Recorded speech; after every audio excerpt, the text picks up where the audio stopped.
তোমাদের সকলকে আবারও একবার স্বাগত জানাই লেট স্টাডিতে। সাম্প্রতিক কিছু খবর এবং তথ্যের ভিত্তিতে আমরা কিন্তু এটা বলতে পারি যে পঞ্চমতম ওয়েস্ট বেঙ্গল টেট হতে আর কিন্তু দেরি নেই।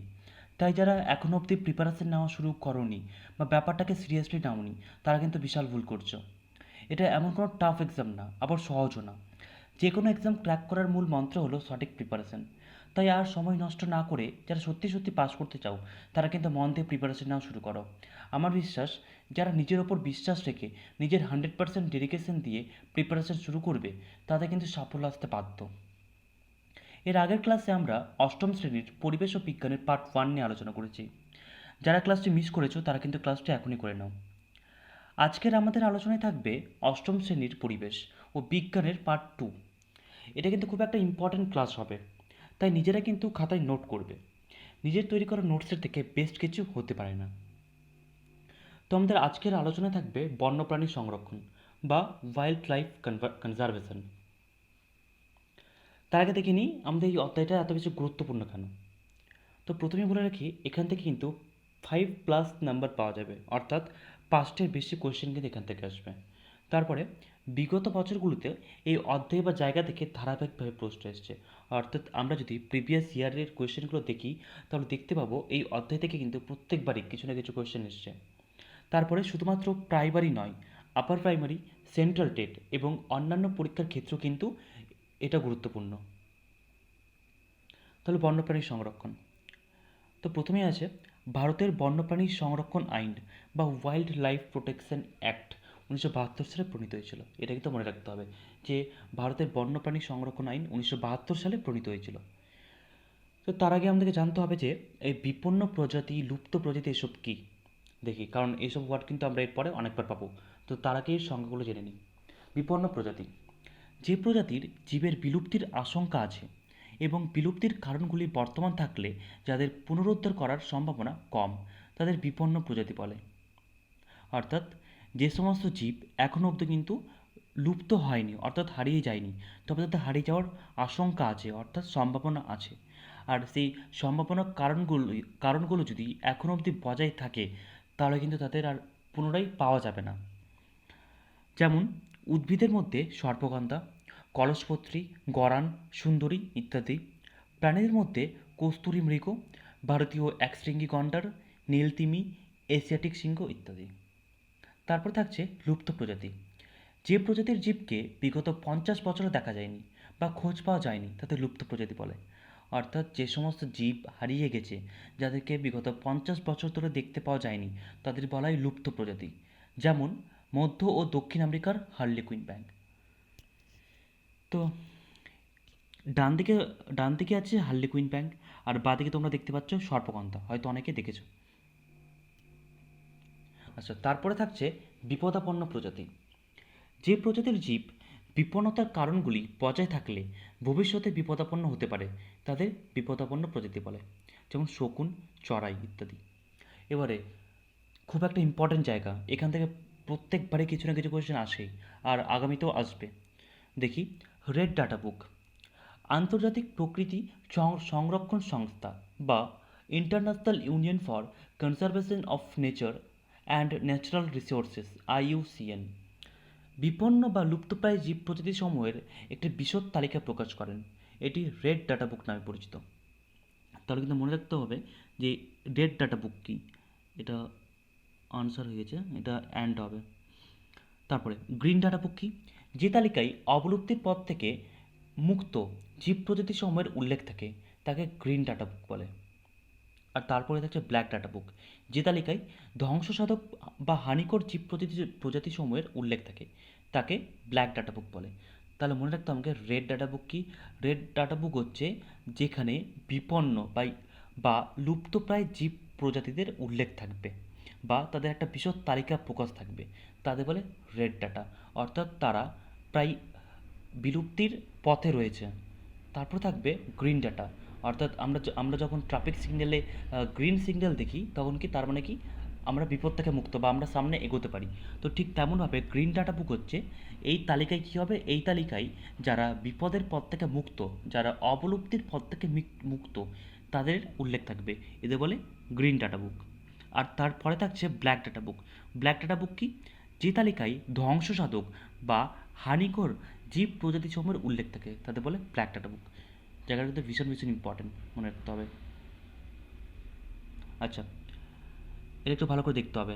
কী হচ্ছে IUCN, যার ফুল ফর্ম কি? যার ফুল ফর্ম হচ্ছে international union for the conservation of nature and natural resources নামের একটি আন্তর্জাতিক সংস্থা বিপন্ন জীবদের একটি তালিকা প্রকাশ করে।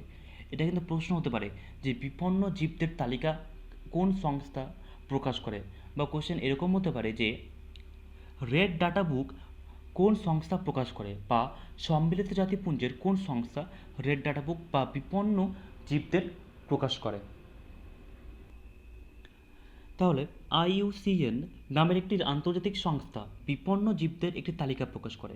এই তালিকার নাম হলো রেড ডাটা বুক। এই তালিকায় বিভিন্ন প্রজাতিকে নানা স্তর বা ক্যাটাগরিতে ভাগ করা হয়েছে। তাহলে আমরা আগে যেটা বললাম রেড ডাটা বুক, সেখানে কিন্তু আরও যেসব প্রাণীর উল্লেখ আছে সেগুলি কী কী দেখে নিই। তো প্রথমে রয়েছে বিলুপ্ত। কি বলছে? এক ধরনের প্রজাতির শেষ প্রাণীরও মৃত্যু হয়েছে, আর কোনোদিনই একে দেখা যাবে না। তাহলে বিলুপ্ত প্রাণী বা বিলুপ্ত জীব কারা? যাদের যাদের পতন হয়েছে, অর্থাৎ যাদের মৃত্যু হয়ে গেছে, যাদেরকে আর পুনরায় ফিরে পাওয়া যাবে না, তারা হচ্ছে বিলুপ্ত। তারপর রয়েছে বন্য পরিবেশে বিলুপ্ত। এ ধরনের প্রজাতিকে কৃত্রিমভাবে প্রজনন ঘটিয়ে বা চিড়িয়াখানায় বন্দি অবস্থায় বাঁচিয়ে রাখার চেষ্টা চালানো হচ্ছে। তাহলে বন্য পরিবেশে বিলুপ্ত কারা? বন্য পরিবেশে বিলুপ্ত হচ্ছে তারা যাদেরকে কৃত্রিমভাবে, অর্থাৎ মানুষের দ্বারা চিড়িয়াখানায় বা বন্দি অবস্থায় বাঁচিয়ে রাখার চেষ্টা চালানো হচ্ছে। অর্থাৎ এদের কিন্তু এখনও লুপ্ত হয়নি, এরা কিন্তু এখনও লুপ্ত হয়নি, এরা কিন্তু এখনও বেঁচে রয়েছে, তবে এদের সংখ্যাটা খুব কম। তারপর রয়েছে কি? অতি সংকটাপন্নভাবে বিপন্ন। দেখি কী আছে? নিকট ভবিষ্যতে যে কোনো সময়ে প্রজাতিটি স্থায়ীভাবে হারিয়ে যেতে পারে। অর্থাৎ এরা বর্তমানে না হারালেও এটা কিন্তু পরবর্তী সময় কিন্তু হারিয়ে যেতে পারে। তারপর রয়েছে বিপন্ন। নিকট ভবিষ্যতে না হলেও বন্য পরিবেশে এদের বিলুপ্তির সম্ভাবনা যথেষ্টই। ঠিক আছে। তারপর বিপদগ্রস্ত। অদূর ভবিষ্যতে এই প্রজাতিটি হয়তো পৃথিবী থেকে বিলুপ্ত হয়ে যেতে পারে।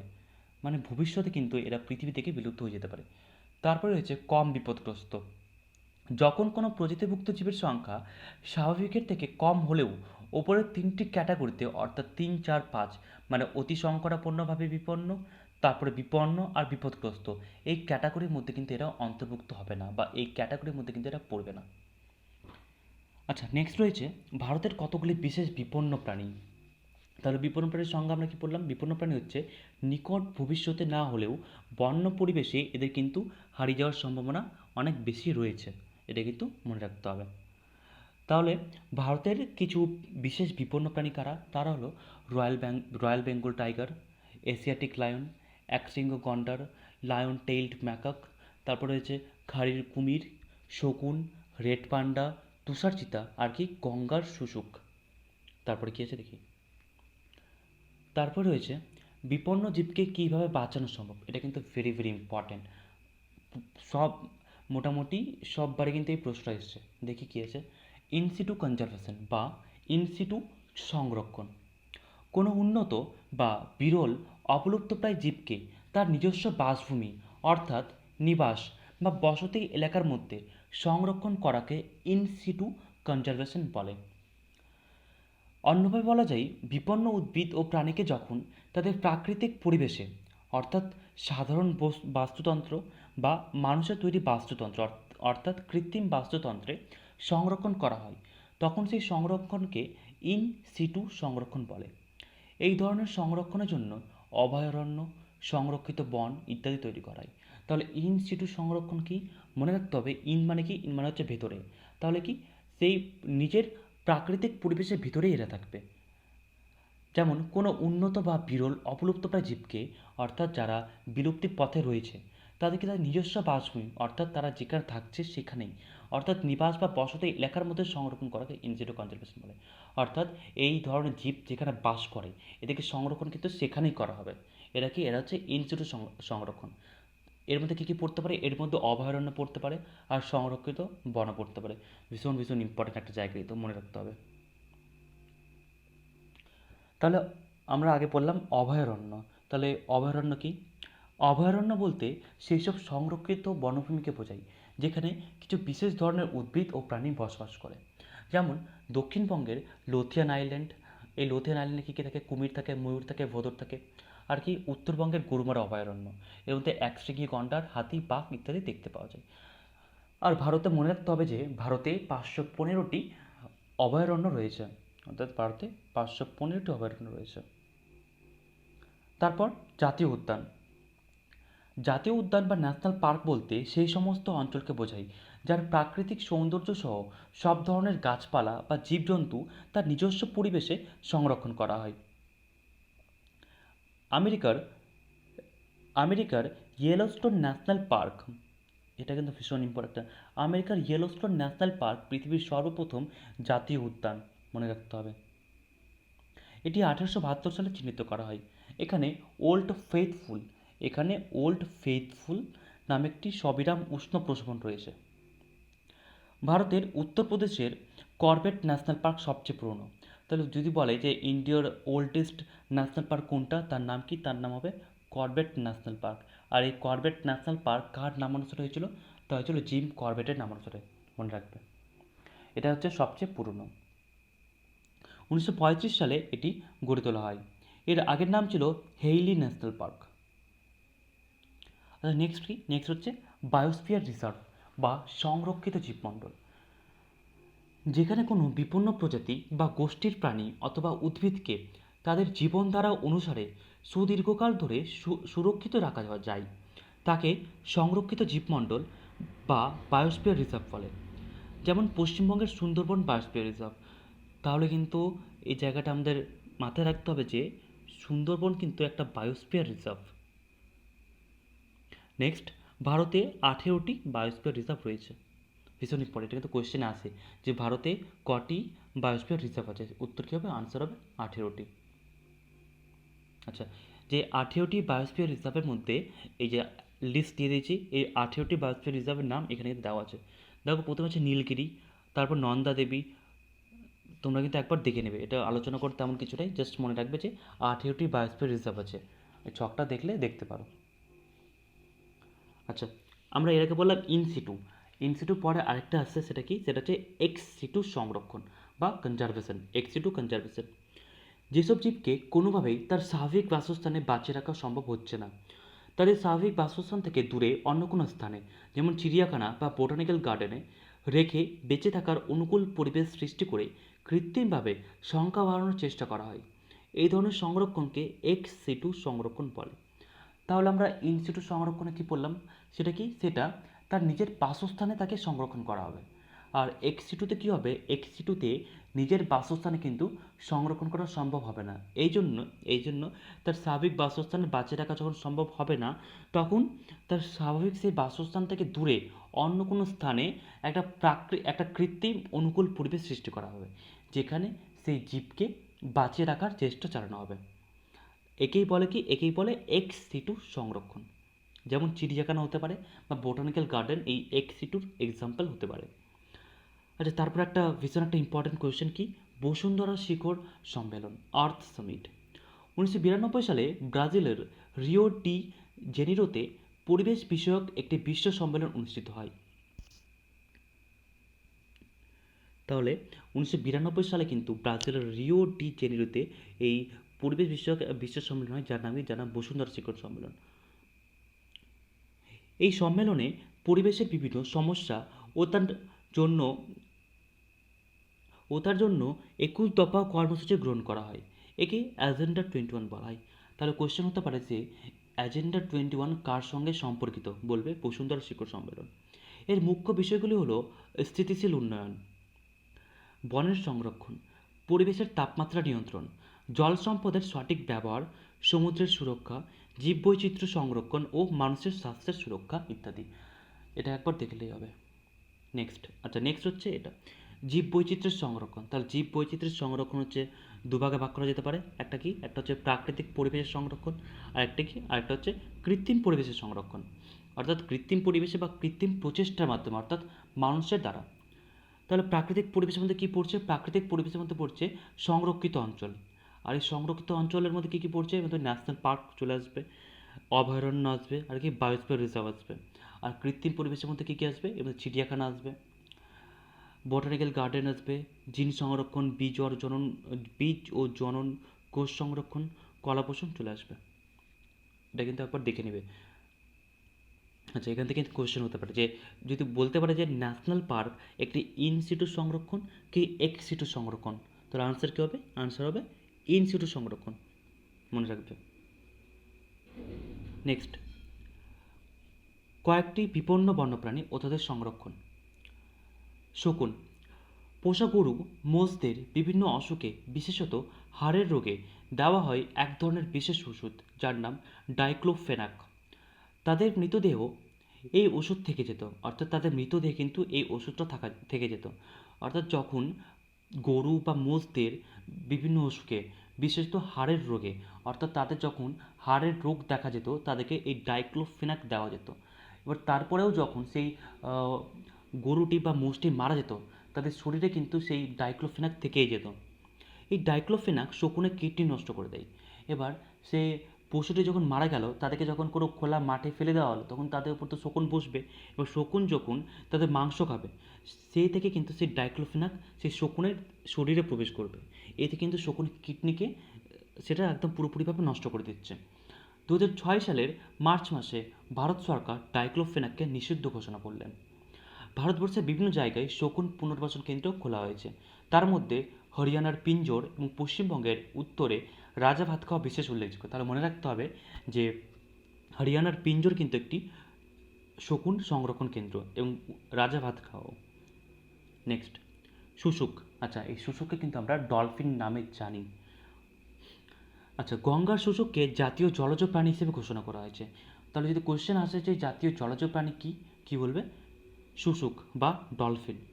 1991 সালে বিহারের সুলতানগঞ্জ আর কাহালগাঁওয়ের মাঝে গঙ্গার 60 কিমি অঞ্চল জুড়ে গড়ে তোলা হয়েছে পৃথিবীর প্রথম শুশুক sanctuary, Vikramshila Gangetic dolphin sanctuary.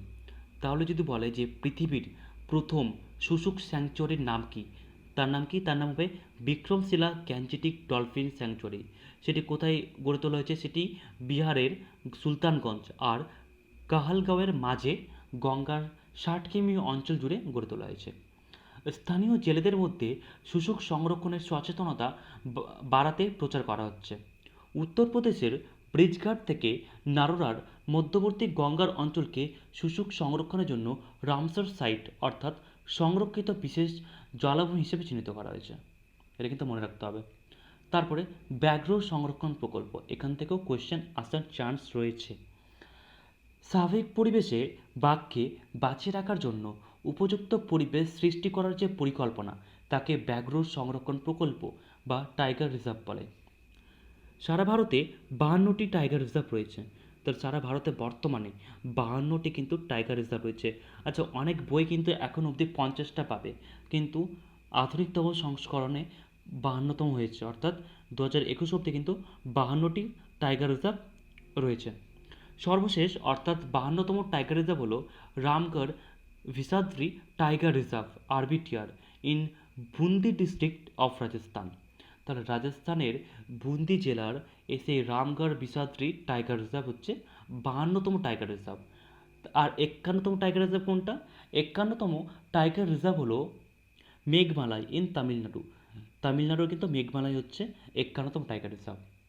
আচ্ছা, পশ্চিমবঙ্গের জাতীয় পশু বা রাজ্য পশু হলো মেছো বিড়াল বা বাঘ বিড়াল। এটা 2012 সালের কোয়েশ্চেনে কিন্তু, যে পশ্চিমবঙ্গের জাতীয় পশুর নাম কি? তাহলে পশ্চিমবঙ্গের জাতীয় পশুর নাম হচ্ছে মেছো বিড়াল, বা যাকে আরেক ভাষায় বলা হয় বাঘ রোল। আচ্ছা, 52টি টাইগার রিজার্ভ পুরো লিস্ট কিন্তু আমি এখানে দিয়ে দিলাম, তোমরা কিন্তু দেখে নিতে পারো, জাস্ট তোমাদের জানার জন্য। এখান থেকে তেমন কোনো কোয়েশ্চেন আসবে না আশা করি, তোমরা জাস্ট জেনে নেবে বা বিষয়টা একবার দেখে নেবে, জেনে রাখা ভালো। আচ্ছা, এবারে রয়েছে ভারতের প্রধান কিছু গন্ডার সংরক্ষণ প্রকল্প, যার মধ্যে অসমের কাজিরাঙা, যেখানে বেশিরভাগই গন্ডার পাওয়া যায় বা এটা গন্ডারের জন্য বিখ্যাত, আর কি পশ্চিমবঙ্গের জলদাপাড়া। এরা হচ্ছে গন্ডার সংরক্ষণ প্রকল্প বা কেন্দ্র। তারপরে ভারতের প্রধান কুমির প্রকল্প, সেটা পশ্চিমবঙ্গের সুন্দরবনের লথিয়ান দ্বীপ, সেটা একটা কুমির প্রকল্প, আর কি উড়িষ্যার টিকেরপাড়া, কটক নন্দনকানন, মনে রাখবে। ভারতের প্রধান মৃগ উদ্যান বা হরিণ সংরক্ষণ প্রকল্প কী কী? পশ্চিমবঙ্গে রয়েছে পারমাদন, সেটা উত্তর চব্বিশ পরগনা জেলায়, আর কি নদিয়া জেলার রয়েছে বেথুয়া ডহরি, আর বীরভূমে রয়েছে বল্লভপুর।